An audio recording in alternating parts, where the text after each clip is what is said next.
I never believed in gut feelings before this happened. You hear people talk about something feeling off, like it's some kind of built-in alarm system.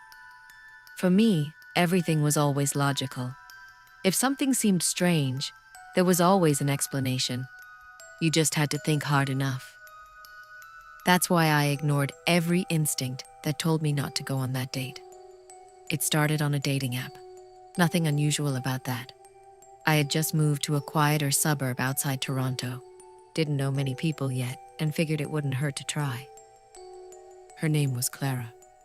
Her profile was simple. Almost too simple. One photo. No bio except for, "I like long conversations in quiet places." Normally, I would have skipped it, but something about her picture stuck with me. She was sitting in what looked like a dim cafe, staring directly at the camera, not smiling, not posing, just staring. I can't explain why, but it felt like she was looking at me, not whoever took the photo. Still, I swiped right. We matched instantly. That should have been the first red flag. She messaged first. "You live near Cedar Hill, right?" I remember pausing. My location wasn't that precise on the app. I replied, "Yeah, around there. You?" She didn't answer that. Instead, "There's a place called Birch and Stone Cafe. Tomorrow, 7 p.m. No hi, no small talk, just instructions." I almost didn't go. But I'd been alone for weeks, and honestly, the idea of someone so direct felt refreshing at the time. So I agreed. The next evening, it was colder than expected. Late autumn in Canada, the kind where the air cuts through your jacket if you're not prepared. Birch and Stone Cafe was tucked between two closed storefronts. I almost missed it. Inside, it was dimly lit. Not in a cozy way, more like half the lights didn't work. There were only two other people there. And then there was her. She was sitting in the far corner, exactly like her profile picture. Same posture, same expression, same stare. It was like she hadn't moved since that photo was taken. I walked over, trying to shake off the weird feeling. "Clara?" She nodded once. "Hi," I said, sitting down. "Sorry if I'm late." "You're not," she interrupted. Her voice was calm, flat, not cold, just empty. I forced a smile. "So, how was your day?" She didn't answer right away. Instead, she tilted her head slightly, studying me. Then she said something that made my stomach drop. "You almost didn't come." I laughed nervously. "Yeah, I mean, first dates, right?" She didn't laugh.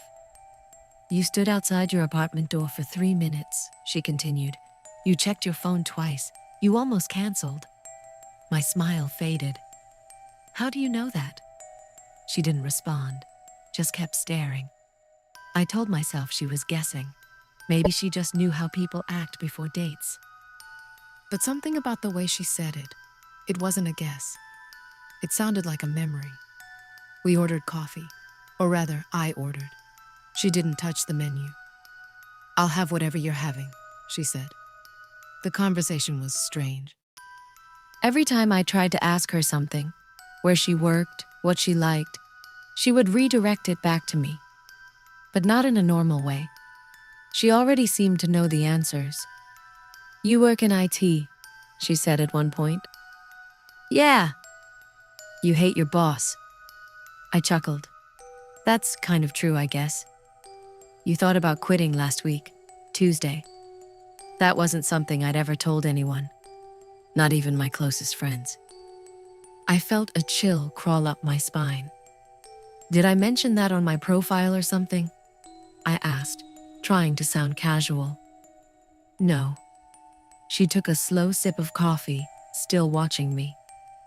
"You don't talk about important things," she added. "You keep them to yourself."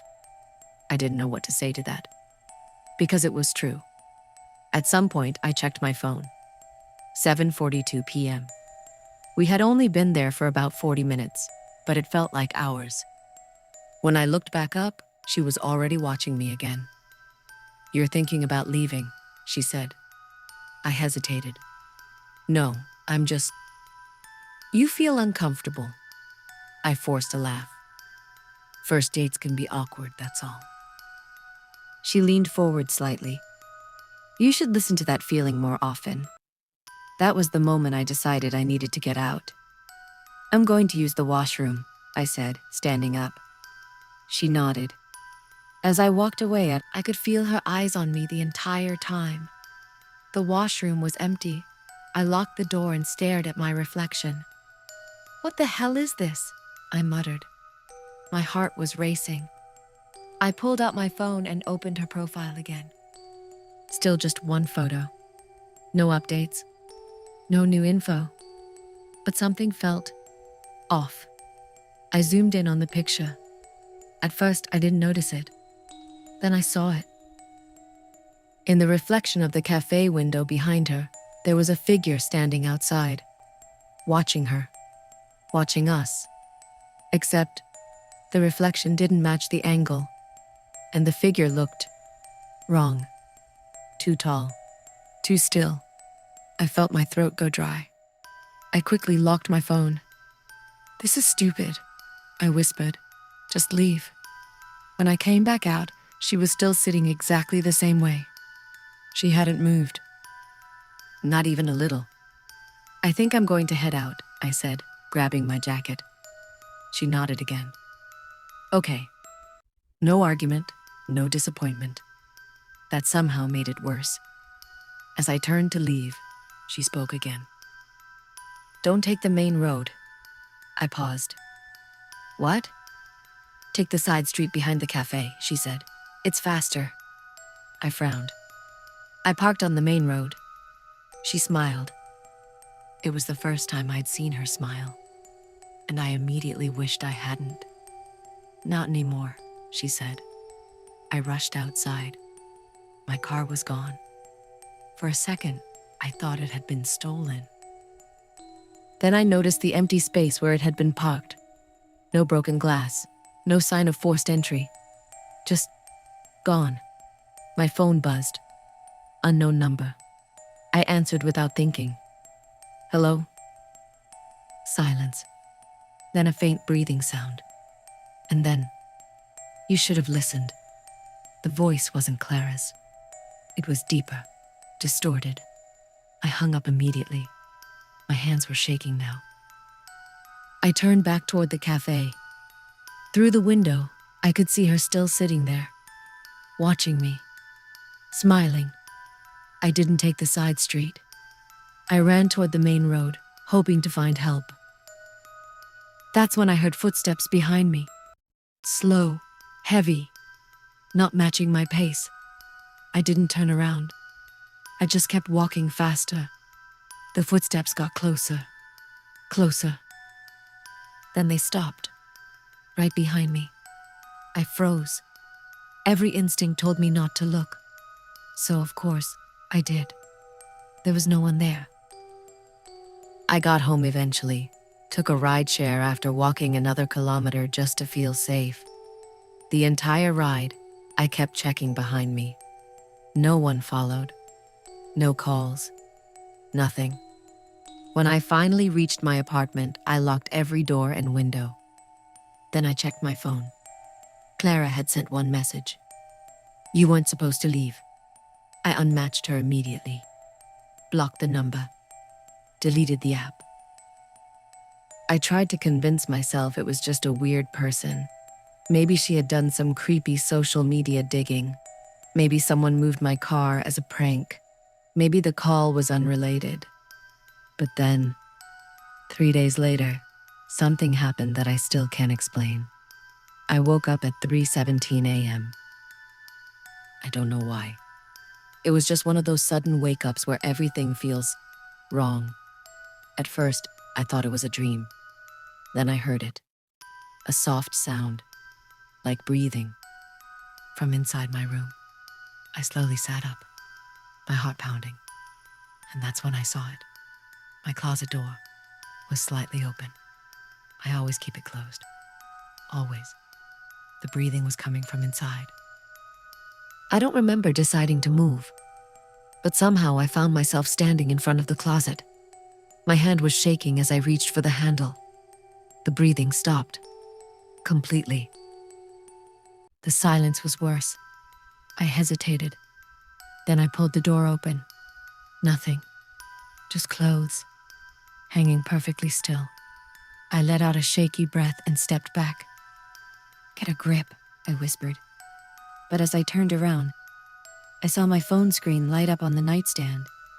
A new message from an unknown number. I walked over slowly and picked it up. The message read, "You looked." And then before my eyes, another message appeared. "Now it can see you too."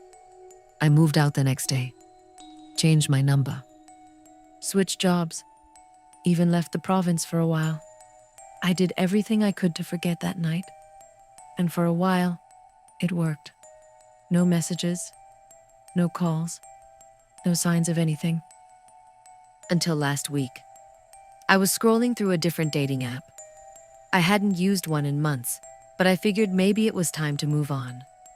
I swiped through a few profiles. Nothing interesting. Then I saw her. Different name, different picture. But I recognized her immediately. Same eyes, same stare. And the bio? It only had one line. "I found you again." I deleted the app instantly.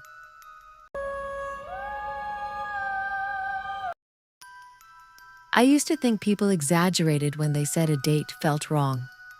Awkward? Sure. Boring? Happens all the time. But wrong?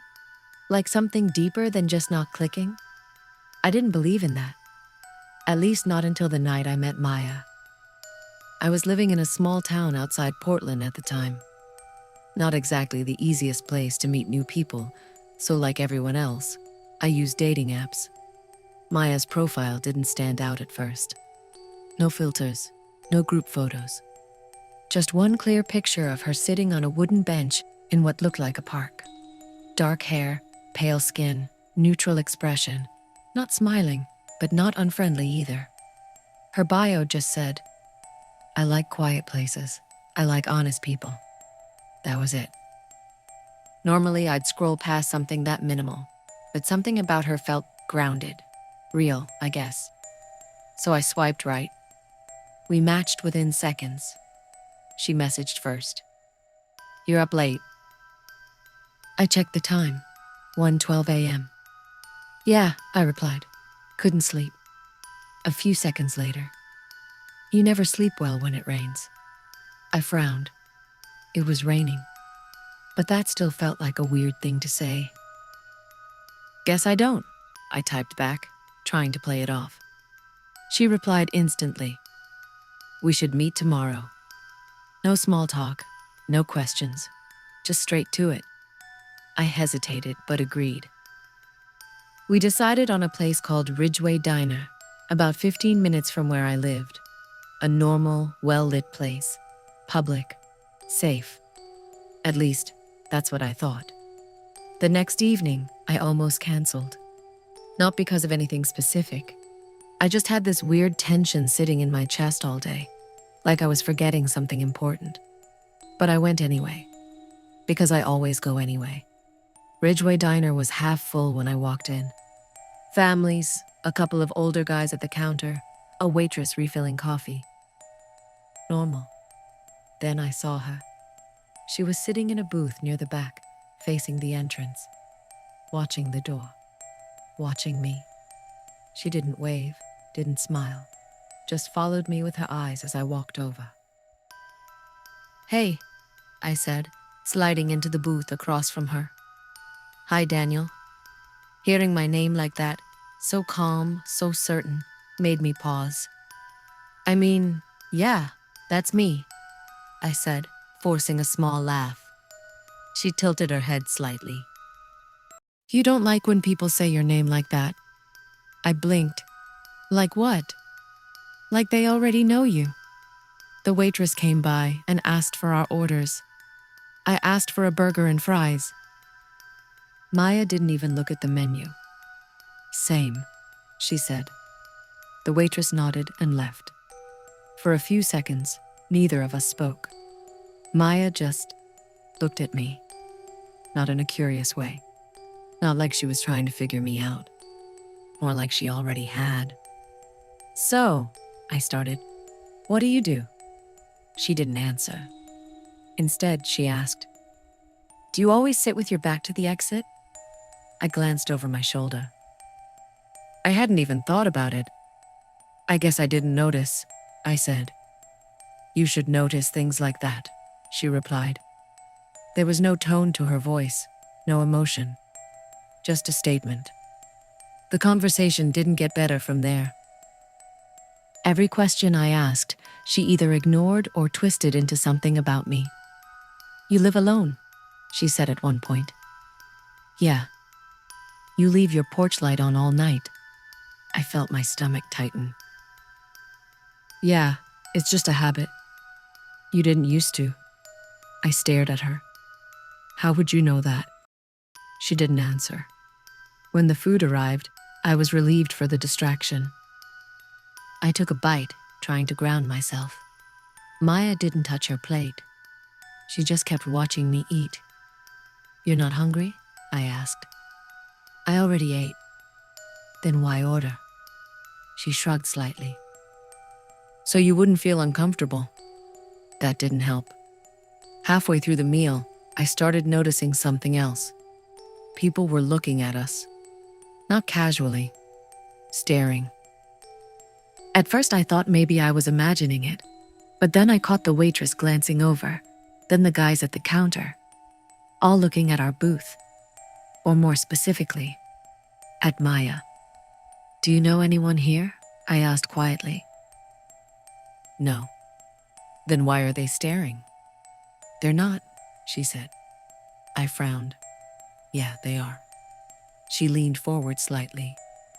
They're looking at you. I laughed under my breath. Okay, that's not funny. I'm not joking. I glanced around again. And that's when I noticed something that made my skin crawl. No one was looking at her. At all. Their eyes were fixed on me. Every single one of them. I pushed my plate away. I think I'm gonna head out, I said, reaching for my wallet. Maya's expression didn't change.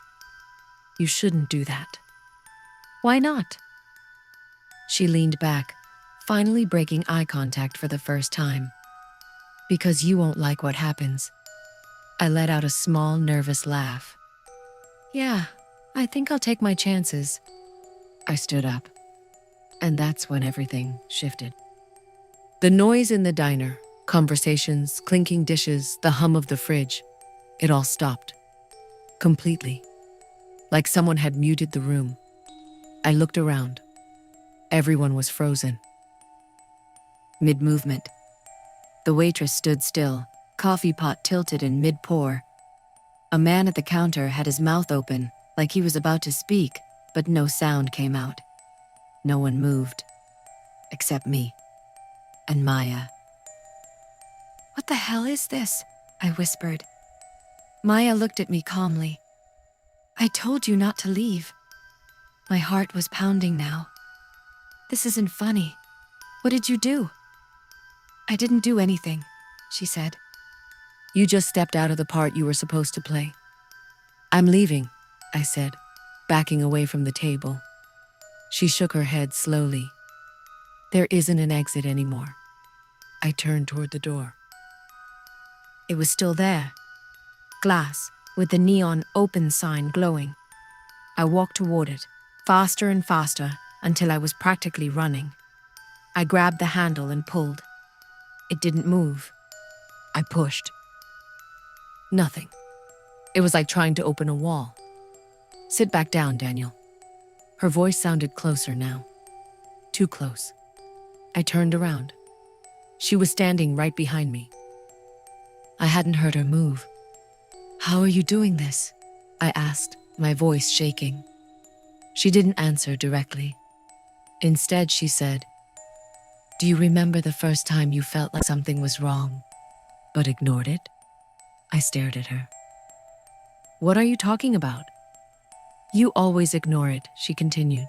Every time. That feeling in your chest, that hesitation, you push it down. I shook my head. I don't know what you're... Yes, you do. Her eyes locked onto mine. And that's why you're here. The lights flickered. Just once. But when they came back on, something was different. The people in the diner had moved. Slightly. Their heads were all turned toward me now. Every single one. Eyes wide. Unblinking. Sit down, Maya said again. This time, I listened. We went back to the booth. I sat across from her, my hands shaking. The room was still silent. No movement, no sound. Just those eyes. What is this place? I asked. It's a moment, she said. A moment? A choice you keep making, she explained, over and over again. I didn't understand. This doesn't make any sense. It will, she said. It always does. Right at the end. My phone buzzed in my pocket. I flinched and pulled it out. No signal. But there was a notification. A message. From myself. I opened it. Don't go in. The timestamp was from 10 minutes ago. Before I even entered the diner. What the hell? I whispered. Maya watched me. You knew, she said softly. About what? That you shouldn't come here. My chest tightened. I had felt it. All day. That tension, that hesitation. And I ignored it. The lights flickered again. This time, longer. When they came back on, the diner looked older. The walls were dirtier. The lights dimmer. The people closer. They were no longer in their original spots. They had moved a few feet nearer to our booth. Still frozen. Still staring. They get closer every time, Maya said. Who are they? Other versions, she replied. Of what? Of you. I felt like I was going to be sick. That's not possible. You said that last time too. Last time? I repeated. Maya didn't respond. Instead, she glanced past me. They're almost here. I turned around. The nearest figure was only a few feet away now. A man. Same height as me. Same build. Same face. But his expression was wrong. His mouth hung slightly open. Eyes wide with fear. I stumbled back in my seat. No, that's not. You, Maya finished. The lights flickered again. This time, when they came back, the diner was nearly unrecognizable. Dark, decaying.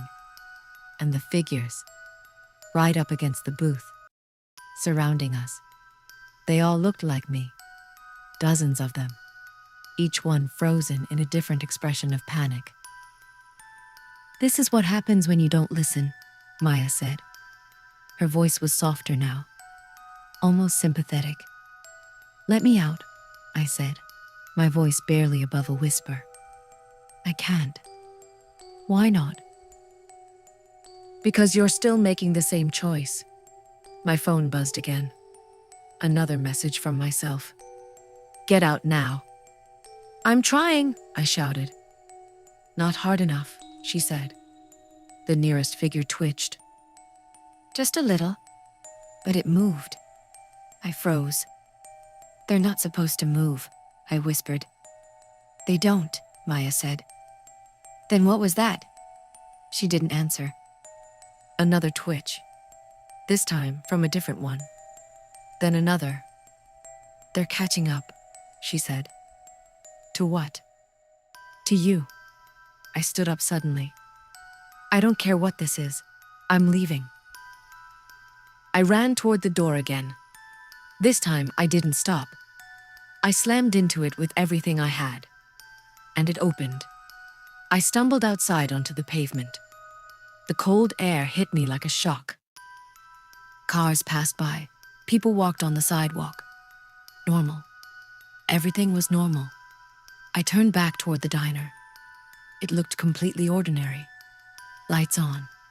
People moving inside. No frozen figures. No darkness. I stood there for a long time trying to catch my breath. Finally, I pulled out my phone. No messages. No signal issues. Everything. Normal. I never saw Maya again. I never went back to that diner.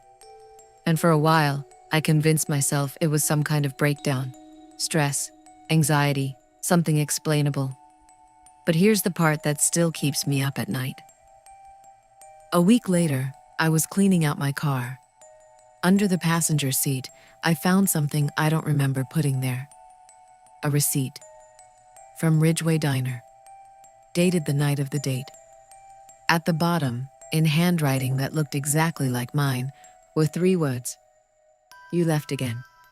I don't ignore that feeling anymore. That hesitation. That warning. Because I have this unshakable sense that next time, there won't be an exit.